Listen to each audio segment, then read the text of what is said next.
I want to thank God for the lyrics in the song we have just rendered. Sometimes I'm faint and weary. He knows that I'm weak. And as He bids me lean on Him, His help I gladly seek. He leads me in the paths of light beneath a sunny sky. And so we walk together, my Lord and I. Oh yes, with my Lord and I, yes, we can. The lyrics of this song speak so much to me. Yes, we can, with the Lord being on our side. Shall we bow our heads as we pray? Father Lord, You are the God of impossible. You did it for the Israelites. You did it for me. Yes, You can do it again and again.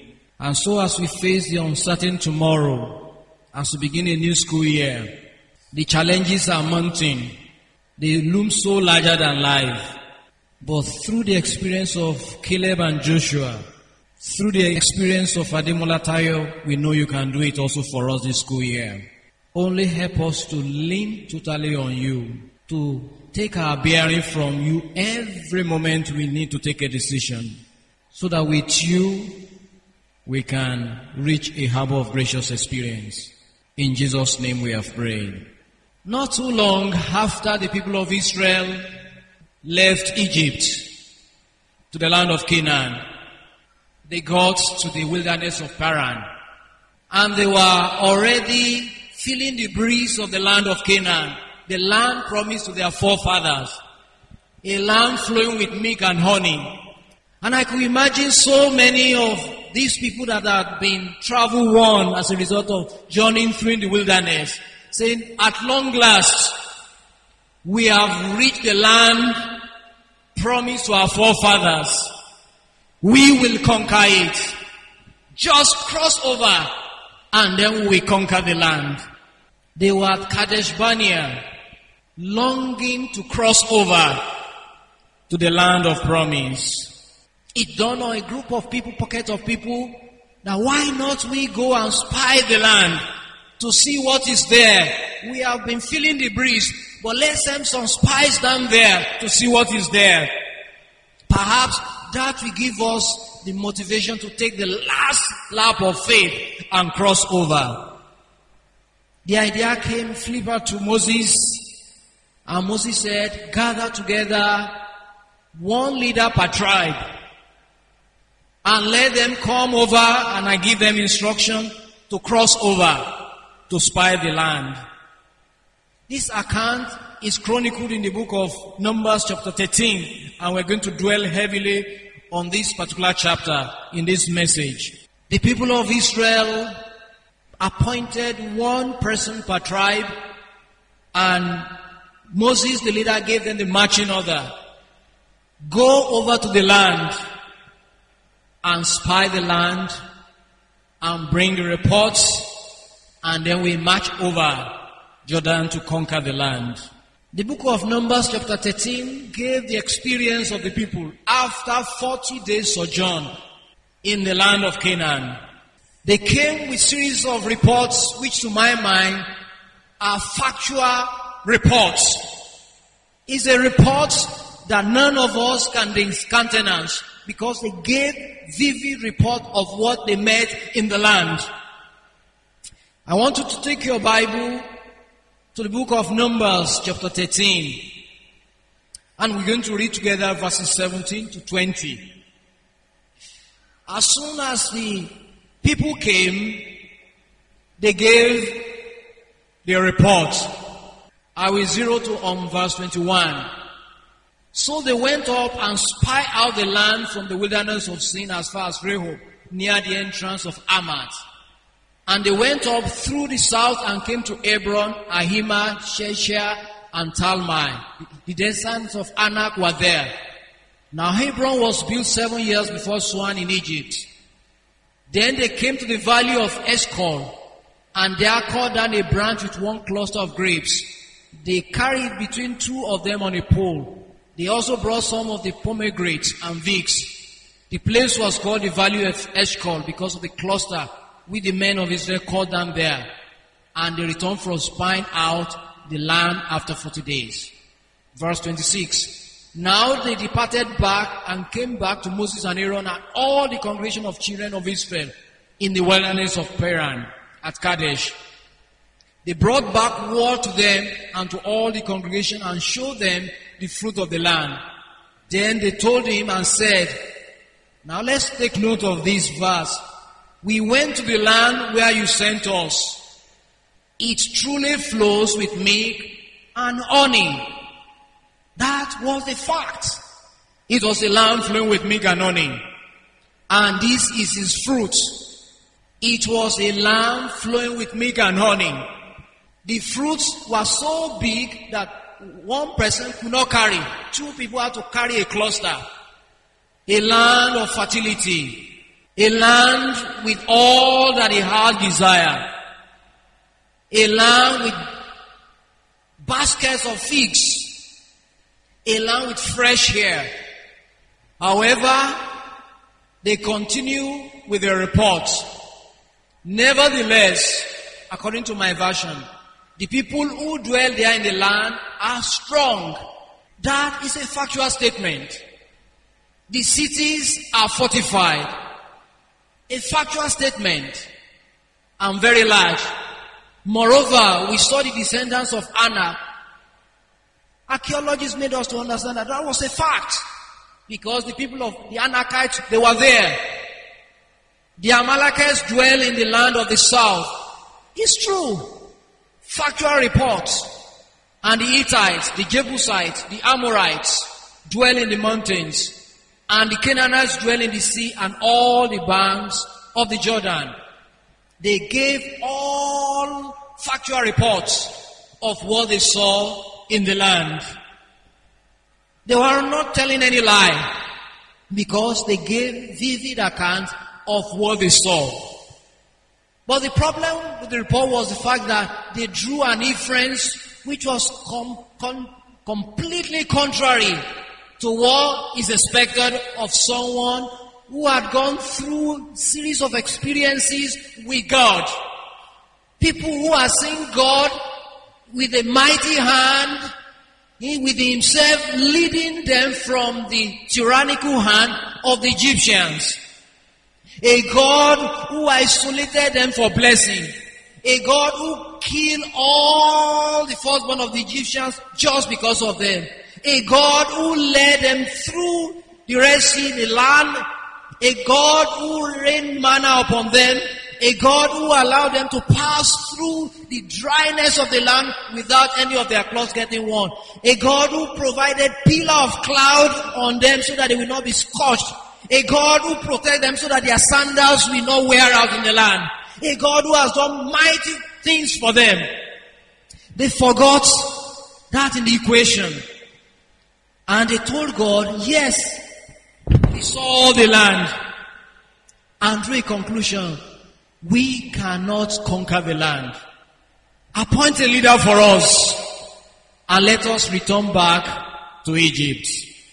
My dear friends, as we journey on in life, we live in a world tainted with sin. As a minister of the gospel, I will be telling you a lie to say that your life will go smoothly without any hiccups, without any detour, without any hardship. Because so long as we live in this world of sin, we are bound to meet challenges. At the home front, at the workplace, even health challenges, those are some of the things that sin are brought into this world. But yes, with God, we can. 10 of the 12 spies drew an inference that it is practically not possible. There are giants there, powerful warriors. Cities are large and protected with high walls. The descendants of Anak, giants are there. The Amalekites live in the south. Hittites, Jebusites, they hem us around in the north. Canaanites are there to shatter our hope. along the Jordan River. And so, we will never defeat them because they are full of giants. No use trying, Moses. Only appoint someone and let us retreat back to Egypt. We will be better to stay in Egypt under our slave master than to languish in this land and suffer. We cannot. My dear friends, as we journey on to unknown tomorrow in this new school year, we have nothing to fear unless we forget the way He has led us in our past history. What a contrast. Some say it can't be done. The other says, let us do it, we can do it. 10 says, we will be defeated. 2 says, we will overcome. 10 says, we can't. 2 says, we will. Expression deepens impression. There's a dictum in English, expression deepens impression. The more you confess something, the more your expression impresses you. They voice pessimism so much so that the whole congregation wept in sorrow and wailing that it's not possible, no use going on in the journey to conquer the land of Canaan. The whole congregation were infected with the serum of doubts. And it was so contagious that the whole congregation wept over Moses and said, we have to go back. As we begin a new school year, we have a God bigger than all our challenges put together. In spite of what we cannot but see as challenges facing us in our own front, in our workplace, in every aspect of our life, we can see beyond these seemingly difficult situations and see a God who is always there for us to see us through. The 10 spies, they were paralyzed by fear, while Caleb and Joshua, they were motivated by faith. And they said, yes, we can. I love so much a story I read in one devotional not too long ago of a man who, in face of challenges so much, but rose out of the challenge and became a celebrated man. I'm talking of no other person but Professor David Robin. He rose up to become a professor of medicine at Vanderbilt University in Tennessee in the US. But in the course of his practice, at the age of 46, he was diagnosed with having a rare disease called Louis Gregg disease. It all started with the stiffness of the leg, and on come the weakness of the body. And within a short time, he became paralyzed all over the lower limbs and the upper limbs. Eventually, his body could not respond to his commands, and he lost the ability to attend to his patients. He even couldn't turn the pages of a newspaper, as slight as the pages of newspaper is. Couldn't turn the pages of the newspaper. And everybody wrote him off that this man is no use. But there's one thing unique in face of these health challenges this man was facing. There was one thing he would not surrender, and that was his indomitable spirit. David Robin learned of a computer that could be used just by a single switch. There was a search for such a computer, and this computer could be switched if, however physically challenged you are, only if you just have one muscle out of your body functioning. And so he ordered for this computer, because only one part of the body could only move, and that was his eyebrow. And so this man started practicing and rehearsing with his eyebrow using the computer. To the glory of God, through the strength in the muscle of the eyebrow, he was able to use this computer to speak to his family, to tell jokes, to write papers, and to review manuscripts. He carried out medical consultancy through the movement of the eyebrow on the computer and published a comprehensive textbook on endocrinology. Before his death, 4 years after, he received a prestigious award for a landmark breakthrough in medicine. Oh yes, we can. Challenges will always be there. But with God and I, yes, we can.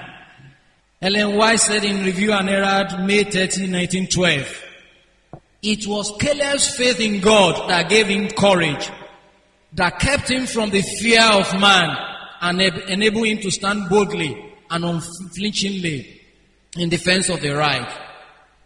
And I want to underscore this sentence: through reliance on the same power, the mighty general of the armies of heaven, every true soldier of the cross may receive the strength and courage to overcome that obstacle that seemed insurmountable. I got a call 2 years ago in February from our Vice Chancellor. And he said, we are in the Board of Trustees meeting and your name is coming on over and over again. There is a crisis in our university, 3rd Division institution here in West Central African Division. But I just thought I should consult you before we take the action. Never in my life have I ever thought of leading a university. He called me. I was busy doing the staff statistics, staff-student ratio in my office. The first word I told him was, it is not possible. And he said, why? I said, one thing which is more than any other thing is the fact that I do not have a working knowledge of French. As the head of an institution, you will sign check, you will do so many things, you will meet with the government officials and the public. What will I say? He answered me, you will not be the first to head this institution. The first person to head the institution was an American. So you can do it. I said, no, sir. Please tell them to hold on. Let me go and meet with my wife. We were there in my wife's office on our knees when the phone rang. And he said, well, I thought you have concluded, but I have to tell you the action has just been taken. And so, get ready for 1 week visit to Kosenda when I get back. There I began my investigation just like the 12 spies. I was inundated with comments, threatening comments. To compound the whole story, I went there for 1 week with my wife. And within 1 week, God have mercy on me. If I had my way, I wouldn't have gone back. Because I was told of what happened to the last rector, on how he died in the house I was to occupy, of a heart complications. They opened the office that was locked. I entered, I saw the glasses as if a living person was just the glasses on Friday, and on Saturday morning he died.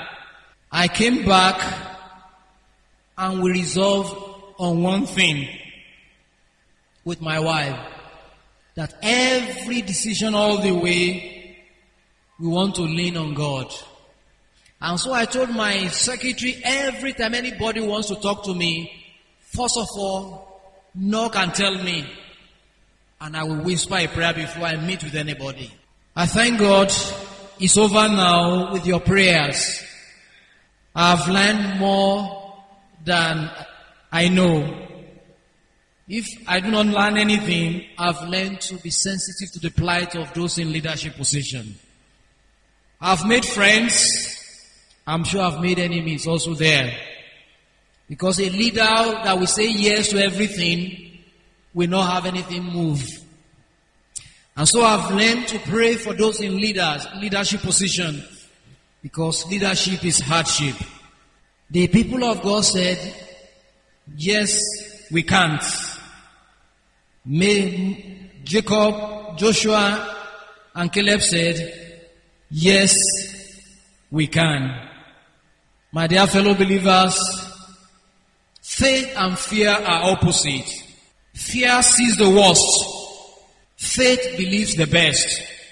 Fear insinuates doubt, but faith grips God's hand and believes. Fear retreats, but faith advances. Fear regards the unknown as a threat, but faith regards the unknown as a challenge. Fear seeks comfort from the past, but faith seeks opportunities of the present. Fear wants the unknown, the predictable, the status quo. Faith delights in the adventure of the unknown. Fear sees the obstacles, but faith seizes the possibilities. Fear cripples, paralyzes, stifles, but faith liberates, frees and enables. Fear sees what is and trembles, whereas faith sees what can be and rejoices. Fear focuses on and exaggerates the problem, but fear sees beyond the problem and looks to the God who can make a difference in mounting challenges. Fear sees problems as bigger than God, whereas faith sees God bigger than any problem. Fear infects others with the virus of doubt, but faith inspires others with the serum of hope. Yes, with God and I, we can. Faith is believing God. It is trusting in Him. It's a settled confidence in what God can do, even in face of impossibilities. Faith moves at God's command. It obeys at His word and walks in His strength and lives in His power. Yes, we can. With implicit faith in God, total leaning on God for every minutest decision to take. With faith in yourself, in your abilities, in your skill, in your talent. But most importantly, faith in God. Yes, we can.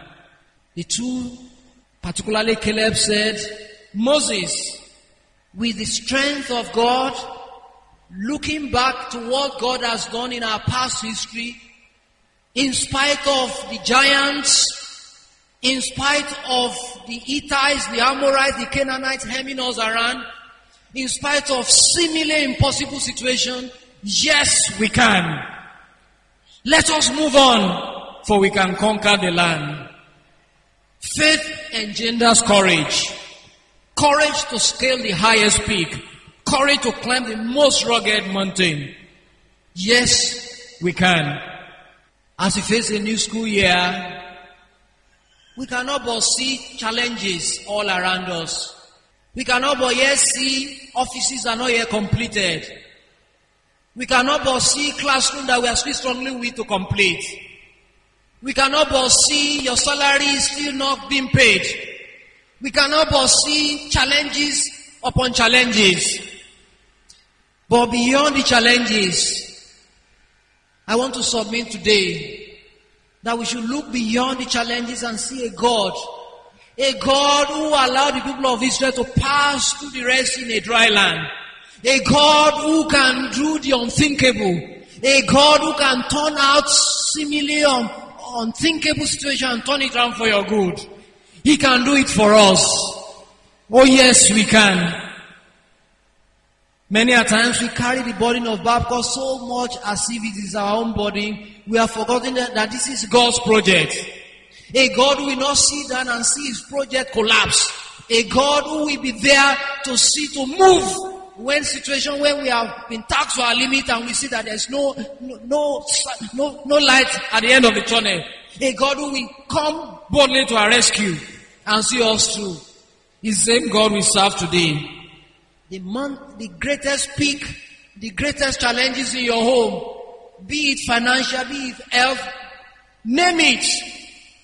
You can see it and see God behind the mountain saying, my son, my daughter, don't give up because I'm interested in your situation. I came down from heaven just for you. I cannot see you way down with your problem and I sit down laughing and guessing. I am there to help you. Dear friends, yes, we can. If only we will trust implicitly in God in 2011, 2012. In our decisions, in every move, lean on Him and bring Him to be the man of our counsel, to guide us in every bit of our move. We will climb the mountain. Caleb and Joshua said, yes, we can. We have seen all. The report of our 10 colleagues are all factual, but the inference, the conclusion is wrong, because God is greater than all these challenges put together. So, yes, we can. As I close this message, I love to share the story of Todd Hostin, the world record holder for climbing the highest peak in the 12 states in the United States. Previous to his move to break the record, a record had been set for climbing all the 12 mountains in the 50 states of America. The one who did it, who was still holding the record, achieved this feat for 101 days. Todd charted this record handily by completing his 50 climbs in 66 days, 22 hours, and 47 minutes. Almost half of the time the record holder climbed the 50 mountains. But what made it so thrilling about this story was the fact that this man is handicapped, only one leg. As he was climbing, he had a great challenge of one of the mountains, Mount McKinley in Alaska, which was about 20,000 feet in elevation. The peak just lies about 3.5 feet south of the Arctic Circle. And you can imagine the Arctic Circle, always covered perpetually with snow and ice. Lots of tempests, wind along the way to the top. But Todd had an indomitable spirit that, yes, I want to break this record. Yet, despite only one leg, I can make it. But that was not the biggest challenge that Todd had on his way to being the record holder. Not the fact that he had only one leg, but the negative report from a group of climbers on their way down from Mount McKinley. Some of the reports they gave to him reads like this in quote: bad storms, high winds. We were locked in at the Denali Pass for 3 days. Never dare do it. For 3 days we were locked up because of the tempest along the way. Just for survival for our life, we have to turn back. He told them, did you make it to the top? One replied him, this summit of Mount McKinley loses its significance in the face of survival. Thank God I'm just happy to get off that mountain alive before reaching the peak. Thor said, yes, I can. I will not let the bad reports to deter me from reaching the peak. Todd focused on God rather than the obstacle. And he has this to say, after reaching the top and breaking the record, he says, and I want to quote, if you are going to look at your affliction or your injury and focus on that, you are going to live around your problem all through life. But if you focus on the Lord, He is just going to get you through it. It's going to be a learning experience. You are going to move on and become wiser and stronger because of your mountain. Oh yes, Todd reached the peak of the mountain because he says, if you are going to take with you your Lord, you will reach the unreachable. My dear friends and fellow believers, we are here again at a point to cross over to a new school year. As I said earlier on, I will not promise you what is not right as a minister of the gospel. There will be days of joy, and there will be challenging days ahead. But there's one thing I can guarantee you as we move on. With Jesus and us, yes, we can. 40 years after, Caleb at the age of 85 has this to say in the book of Joshua chapter 14 verse 12. Now give me this mountain, bring on the giants, show me the walled cities. The Lord and I will conquer them. What do we say to that? God factor is so prominent in the life of Caleb. This is 40 years after that episode. He said, give me this mountain. Show me the walled cities. The Lord and I, we will conquer them. God factor looms large in the life of Caleb and Joshua. It was a recurring decimal in their life. The Lord, number one, and I, we will conquer. So many times we fail today because we lean upon our past experiences. We lean upon our oratory. We lean upon the accolade of the public.